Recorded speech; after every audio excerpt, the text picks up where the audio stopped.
Elämänmuutos pähkinänkuoressa. Elämänmuutos on tarpeellinen, jos haluat lisää aikaa itsellesi, sinulla on koko ajan kiire ja sinusta tuntuu siltä, ettet ehdi elää oikeaa elämää ollenkaan. Tunnet itsesi väsyneeksi, vaikka jopa nukkuisit riittävästi. Olet mahdollisesti keskellä oravanpyörää, arki on täynnä rutiineita sekä suorittamista ja suoriutumista päivästä toiseen. Taloudellinen elämänmuutos. Onko sinulla rahaa ja omaisuutta riittävästi? Oletko valmistautunut, jos jonain kauniina päivänä et pysty tekemään enää töitä sekä palkantulo ja elannon hankkiminen keskeytyy? Rahat ja säästöt kuluvat myös loppuun ja kaikki omaisuus on myyty, joten miten saat oman taloutesi, perheen talouden ja jälkipolvien talouden turvattua, jos vaikka kohtaat sairauden perheessä tai muun odottamattoman tilanteen? Meillä on tarjota sinulle ratkaisu, joka löytyy videon kuvauksessa olevan linkin kautta, josta voit lukea lisää ja joka säästää aikaa ja turvaa taloutesi. Tästä taloudellisen tilanteen helposta parantamisesta itsellesi tai perheellesi voit lukea lisää sivultamme. Henkinen ja mielenterveyden elämänmuutos. Negatiivisuus on se ensimmäinen asia, joka pitäisi poistaa omasta pääkopasta, jotta kehittyminen henkisellä puolella alkaa. Negatiivisuus ei ole koskaan tehnyt kenestäkään parempaa tai tehokkaampaa ihmistä. Aivomme haluavat suosia vanhaa tapaa. Meidän aivot koostuvat useasta osiosta. Uuden asian edessä meidän aivojen alkeellisimmat osiot aktivoituvat ja päässämme alkaa valtava vastustus tätä uutta asiaa kohtaan.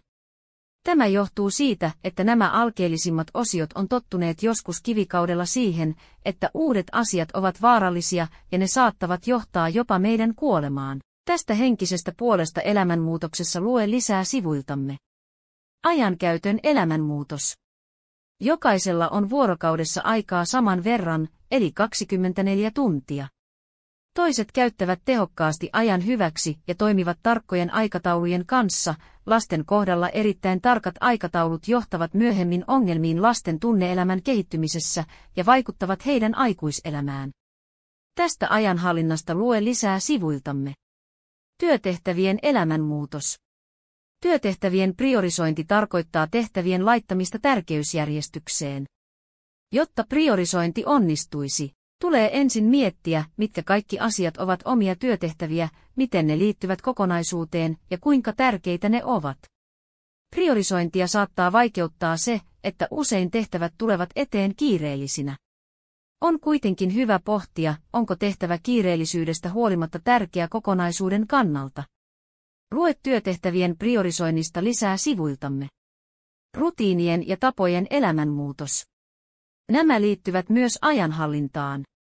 Ihminen omaksuu huomattavan määrän erilaisia tapoja sekä rutiineja, joista osa helpottaa arkea ja osa hankaloittaa. Rutinoitunut tapa auttaa selviytymään arjesta mahdollisimman pienellä vaivalla, kun jatkuvasti ei tarvitse miettiä erilaisia vaihtoehtoja. Lue rutiineista ja tavoista lisää sivuiltamme. Ajanhallinnan, opiskelun ja työnteon tehostaminen. Ensimmäisenä ovat kiireelliset ja tärkeät tehtävät, jotka eivät voi odottaa. Ne saattavat ilmestyä tehtävälistalle lyhyellä varoitusajalla, jonka vuoksi tällaisille tehtäville kannattaa aina varata hieman aikaa omasta työpäivästä. Lue näistä lisää sivuiltamme. Alkoholiin ja päihteisiin liittyvä elämänmuutos. Liian moni yrittää nollata itsensä arjen rutiineista viikonloppuisin työviikon jälkeen, ja tämä tapa taas pahentaa muun muassa mielenterveyttä. Alkoholi lisää ahdistusta, masennusta ja heikentää yöunen laatua. Masennus ja ahdistus taas lisää riskiä, että juodaan joka kerta enemmän.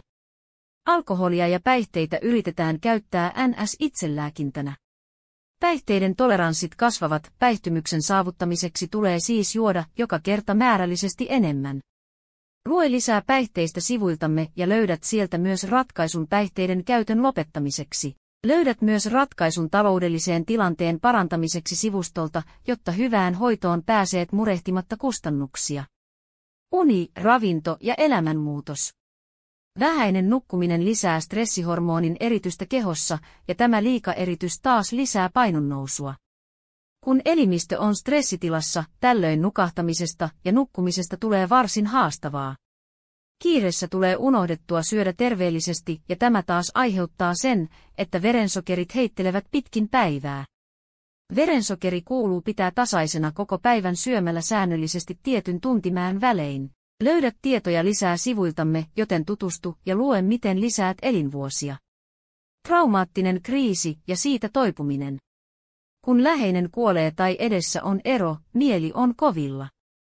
Traumaattisen kriisin etenemisen on kuitenkin usein nähty noudattavan seuraavia vaiheita: shokkivaihe, reaktiovaihe, käsittelyvaihe ja uudelleen suuntautumisen vaihe. Traumaattisesta kriisistä voi toipua.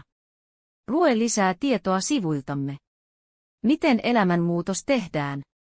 Elämänmuutoksen tekeminen on jokaisen henkilökohtainen asia, mutta elämänmuutokset vaikuttavat myös omaan perheeseen, puolisoon, lähipiiriin, kavereihin ja työkavereihin ja ennen kaikkea ne vaikuttavat sinuun itseesi merkittävästi, jonka jälkeen elämäsi saa suuremman ja isomman merkityksen, voit olla paljon tyytyväisempi, onnellisempi ja positiivisempi myös arjessa. Suurin arjen ja jokapäiväisen elämän haaste on oma tai perheen taloudellinen tilanne, rahaa ei ole tarpeeksi arjen kuluihin, joutuu ottamaan lainaa tai käyttämään kallista luottokorttia arjen kulujen kattamiseksi. Tai hakea toimeentulotukea työssäkäymisen kuluja kattamaan. Kun asunto on vaihdettu pienempään, lapsia kiusataan kun merkkivaatteita ei ole päällä. Vanhemmilla ei ole varaa lasten harrastuksiin eikä lomiin ja merkkiauto on vaihdettu perinteiseen autoon, tai liikkuminen on vaihtunut polkupyörällä etenemiseen, niin onko tämä sitä elämää, jota olet aina suunnitellut ja halunnut, tai onko mielekästä vain koittaa pärjätä tai selvityä? Tämän taloudellisen tilanteen parantamiseksi meillä on tarjota sinulle ratkaisu, joka muuttaa elämäsi ja perhe-elämäsi pysyvästi, ja sen lisäksi se muuttaa vielä sinun jälkeesi tulevien sukupolvien elämät ja varmistaa, ettei perillisten ja jälkipolvien tarvitse huolehtia rahan riittämisestä. Helpon ratkaisun löydät sivustoltamme, joka täysin totta ja 100% faktaa. Vaikein asia, jota koskaan tulet tekemään, on se, että se on vain sinusta itsestä kiinni, milloin haluat aloittaa menestymään myös taloudellisesti. Eikä tähän liity työntekoa, eikä minkään asian myymistä. Kyse on kerran omasta taskusta maksettava muutaman kympin summa. Suosittelemme, että aloitat tämän elämänmuutoksen heti, niin menestymisesi voi alkaa heti. Kun olet saanut menestystä itsellesi ja perheellesi, auta sen jälkeen heitä, jotka ovat elämänmuutoksen tarpeessa, ja anna hyvän kiertää.